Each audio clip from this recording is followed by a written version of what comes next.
Welcome back. Once again, it's me and Matt, and you can tell we're doing all this in the same day, all these podcasts, because we're still wearing the same thing, Matt. Sure. We still got the same clothes on.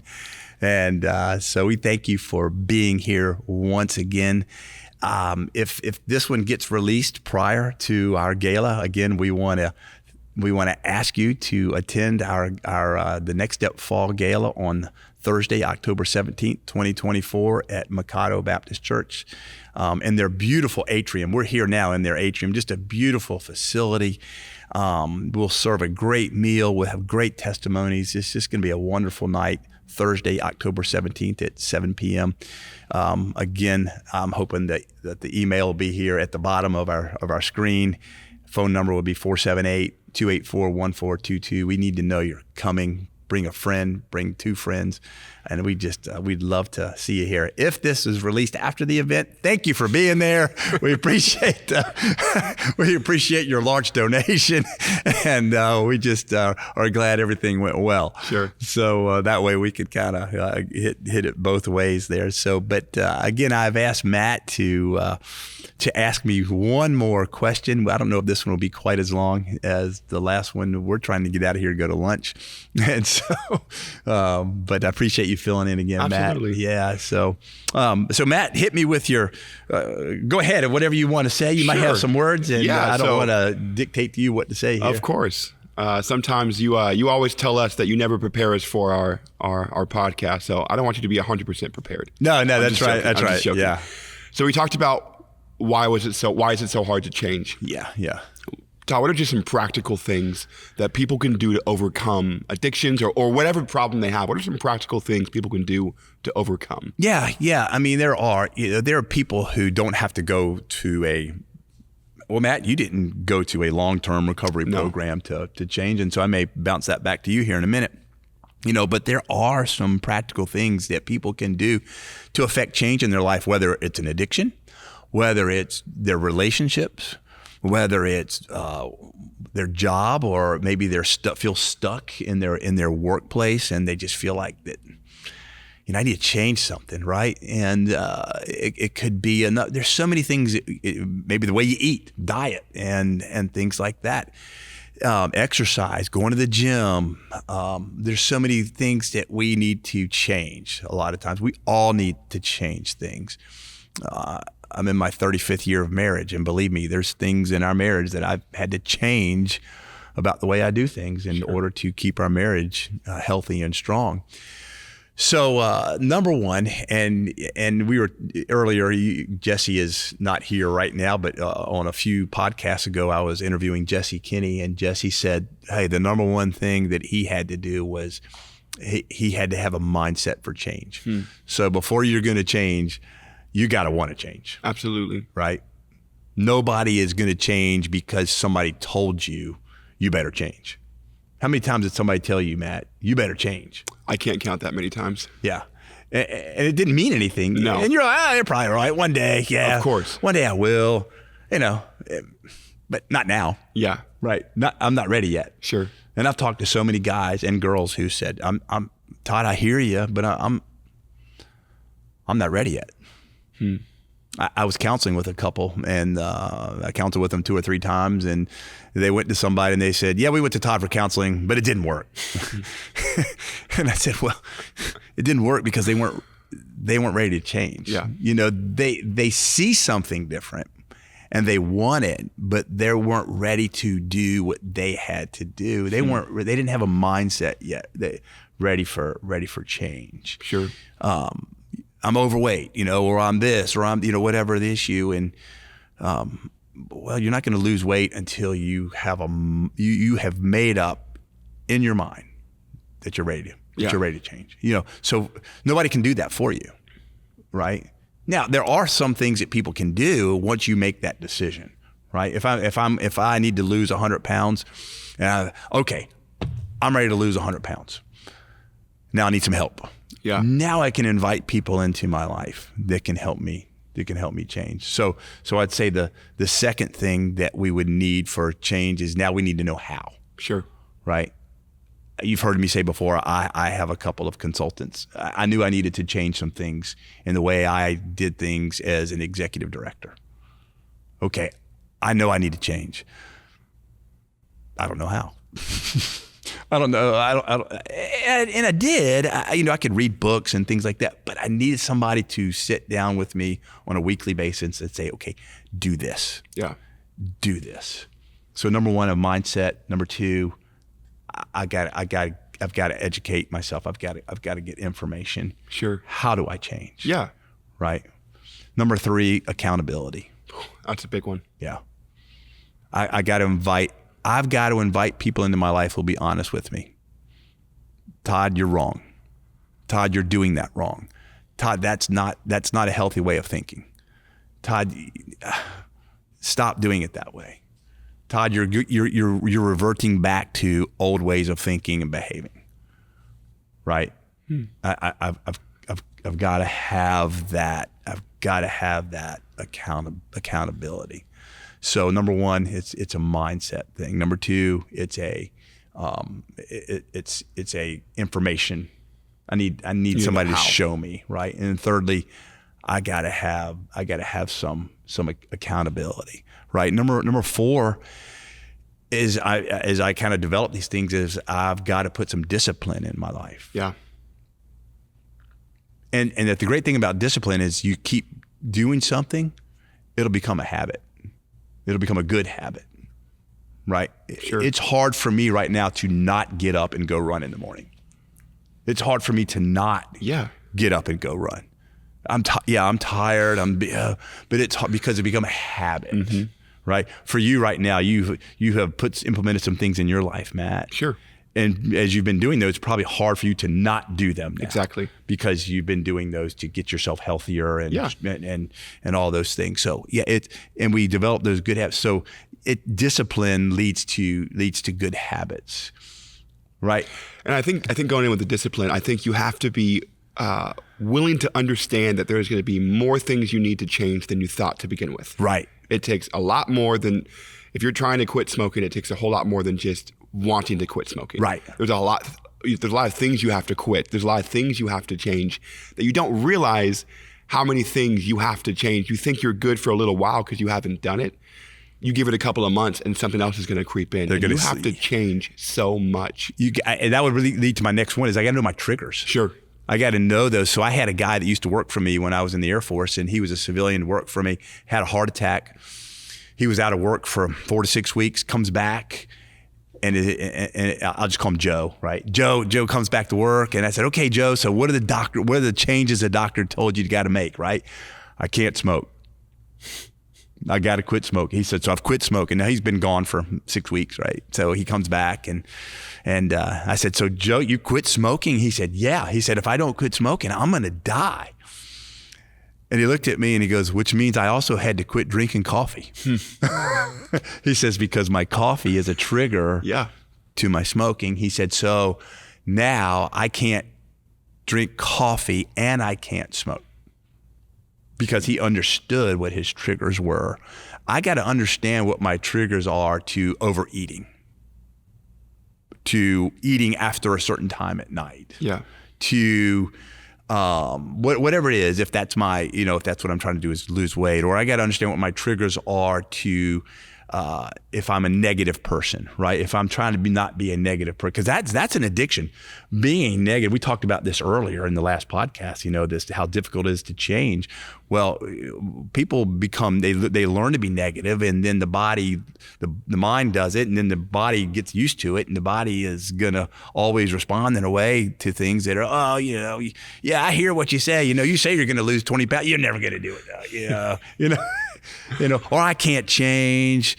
It's just I just can't do it. I ran into somebody the other day who has so many struggles, and I tried to encourage them.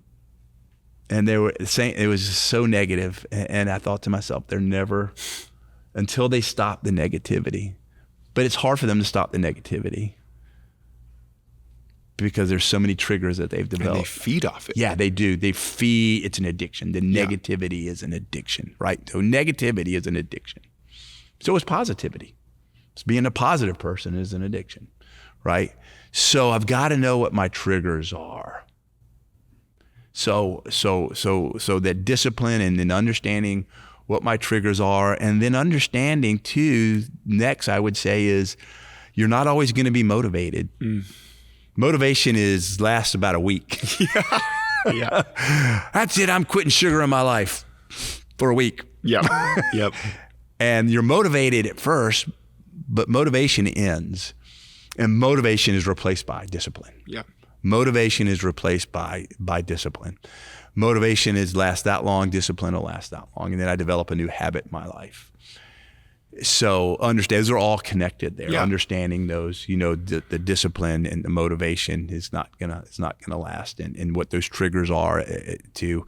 And then that would lead into the last thing I would say here, really, Matt, is keeping a mindset for success.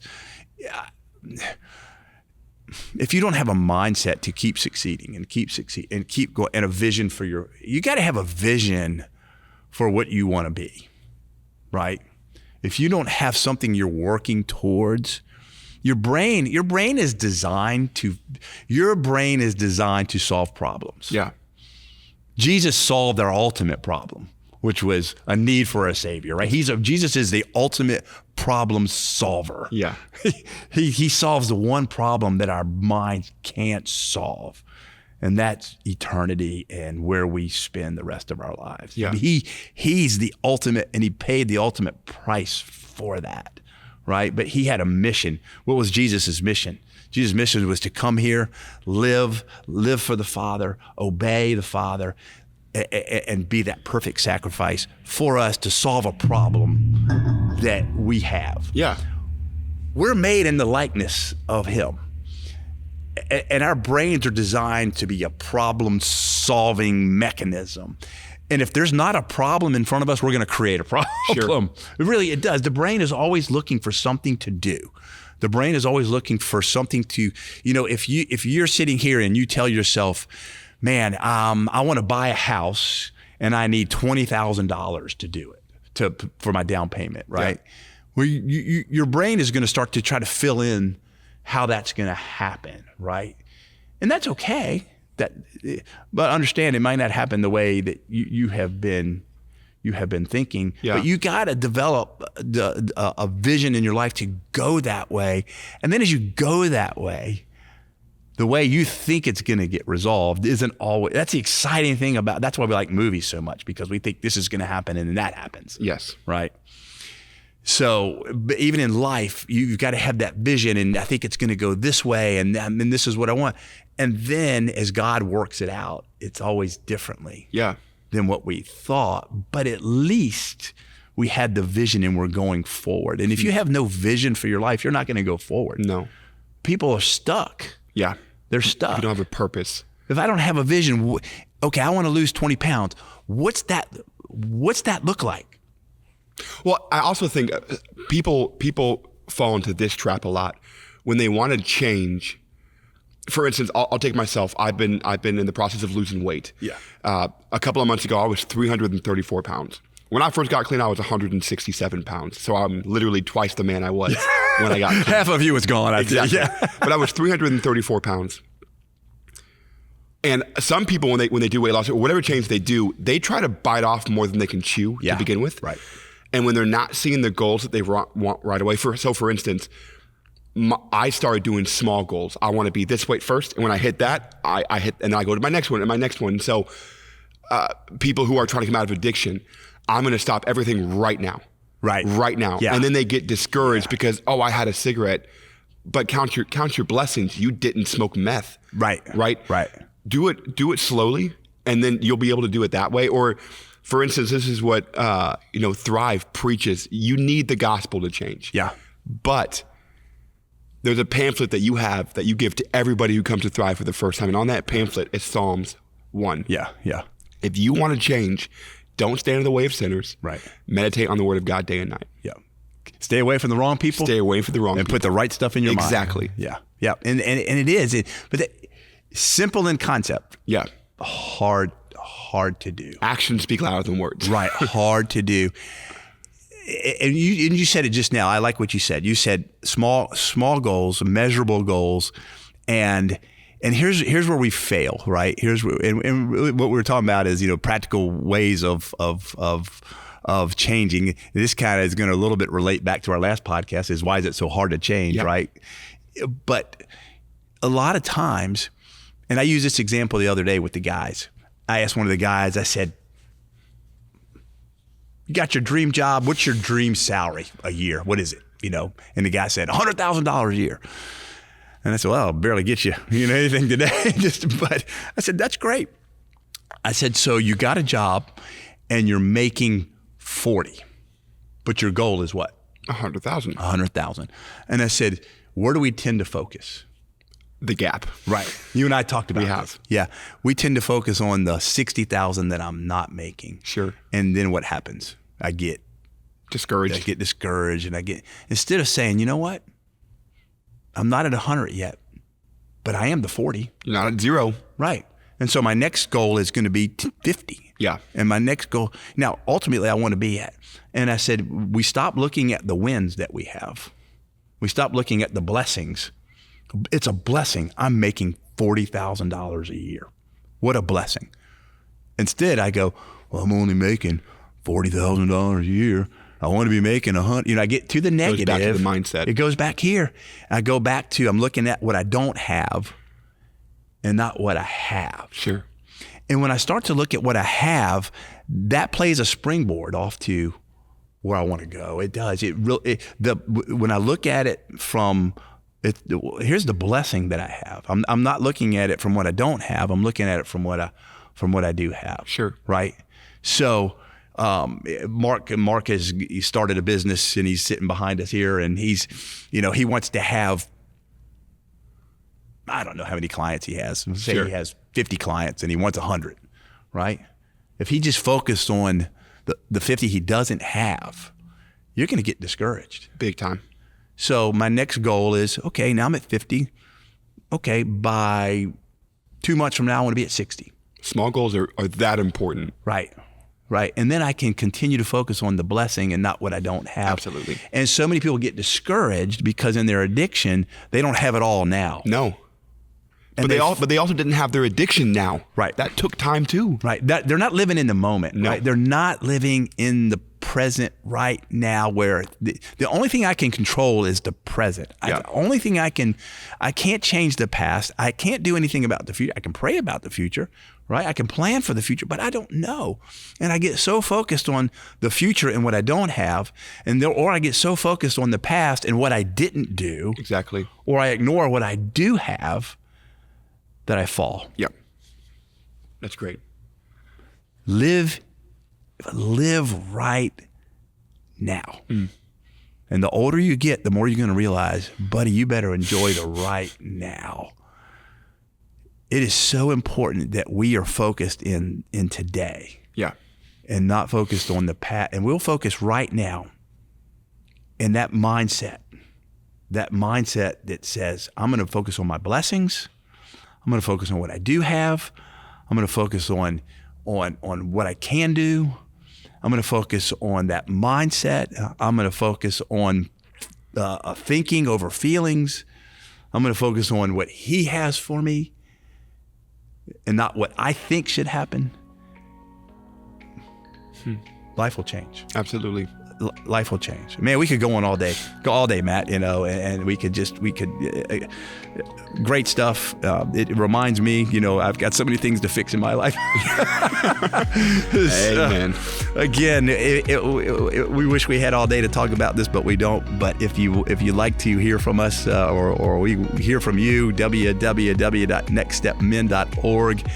So please subscribe to this channel, like, share it, whatever you can do. We would love to have a greater impact than we already have.